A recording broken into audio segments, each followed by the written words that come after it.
Alors, je m'appelle Nicolas Lemoigne, j'ai 35 ans et je suis designer industriel. Donc j'ai fait mes études à l'ECAL ici à Lausanne.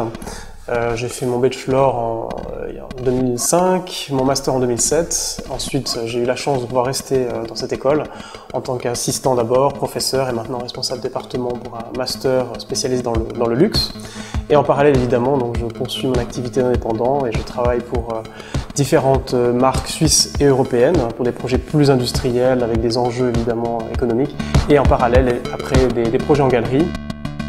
L'art optique a quelque chose pour moi, en effet, toujours de très intéressant. J'ai toujours été fasciné par ces images, ces tableaux, ces compositions, ces œuvres qui semblaient bouger d'elles-mêmes. Enfin, il y a en tout cas une force, une énergie qui se dégage de ces tableaux, de ces illustrations qui m'ont toujours en tout cas beaucoup séduit. Et c'est vrai que pour un designer, on a l'impression de passer de la deuxième à la troisième dimension, mais en étant toujours très plat.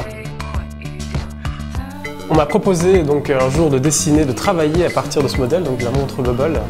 Et c'est vrai que j'étais très séduit par la montre, que je connaissais évidemment, et qui pour moi représentait un peu un ovni finalement dans un univers assez codifié, très carré, où finalement les choses évoluent toujours avec une nouvelle technologie, avec des nouvelles tendances, mais finalement assez doucement. Et là, c'est vrai qu'on m'offrait la possibilité de travailler une montre qui m'offrait aussi un terrain de jeu absolument immense.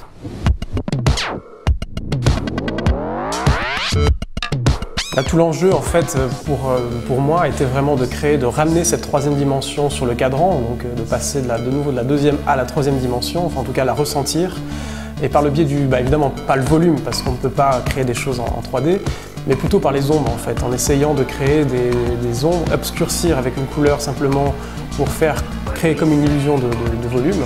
Et ensuite, à partir de ça, essayer de construire quelque chose. Donc évidemment, au début, on construit quelque chose d'assez grand, et à la fin, on sait que ça sera vraiment minuscule. Donc après, tout l'enjeu était vraiment que ça soit cohérent malgré tout, à une échelle très réduite. Ici, l'idée, c'était de créer en fait des micro-sillons, et d'essayer d'obscurcir aussi certaines parties pour créer de nouveaux volumes, et créer en fait une forme qui serait comme une forme qui montait, qui descendrait, donc voilà, comme un peu finalement un paysage miniature. Une autre contrainte, mais très intéressante finalement, le fait que le verre était bombé, et créer aussi lui-même déjà, en utilisant ce verre, déjà un effet d'optique. Et c'est vrai comment après mélanger ces deux éléments pour créer quelque chose qui soit de nouveau très cohérent. Un des deux projets par exemple, j'ai simplement essayé de finir la sphère, donc la sphère, finalement la demi-sphère du verre, et par le biais du cadran, essayer de redessiner l'autre sphère. Donc au final, on a créé quelque chose de complètement en volume, complètement sphérique, qui va complètement au maximum finalement de ce que la Bubble peut offrir.